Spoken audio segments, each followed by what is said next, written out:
வரப்போற ஹீரோ யாரு sir? Tiger பிரேம்நாத்துங்க.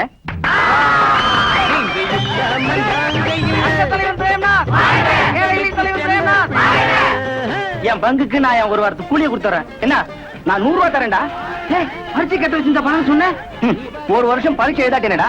என்ன குடியா முழி போயிடும். நாளை நாட்டுக்கு இவர் தான் ராஜா, ஏழை மனசுக்கு இவர் ரோஜா. வெறும் நடிகனா இருந்தா பணம் புகழ் மட்டும் தான் கிடைக்கும். சீஃப் மினிஸ்டர் ஆயிட்டா அதிகாரம், அந்தஸ்து, பணம், புகழ் எல்லாமே கிடைக்கும். அதுக்கப்புறம் நான் வச்சதாண்ட சட்டம். அண்ணன் செத்து போனது உங்க ரசிகர் உங்களுக்கு பாடுபட்டு உயிரை விட்டுருக்கான். ஏய், இவன் நானோட உயிரோட சொன்னேன், நானோட ரசிகர் மன்றம் வைக்க சொன்னேன், நானோட கரண்ட் கம்பத்துல கொடி கட்ட சொன்னேன். ரசிகர் மன்ற பேரால எவனோ செய்யற முட்டாள் தனத்துக்கு நான் தான் பொறுப்பேன். நாங்க எவ்வளவு நல்லவன் நினைச்சோங்க. நான் நல்லவன் எந்த கம்ம நாட்டு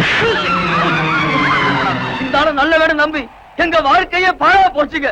சம்பந்தம் இல்லாதவனுக்கு எல்லாம் ஜெய போடுற கூட்டம் ஊருக்கு ஊரு இருக்கிறதுனாலதான் இந்த மாதிரி ஆளுங்கெல்லாம் நடிக்கிறத விட்டுட்டு கட்சி ஆரம்பிக்கலாமா, நாட்டை பிடிக்கலாமா, மந்திரி ஆகலாமான்னு நினைக்க ஆரம்பிச்சுட்டாங்க. நீங்க என்னைக்கு திருந்துறீங்களோ அன்னைக்கு தாயா இந்த நாடே உருப்படும். தந்தன தந்தன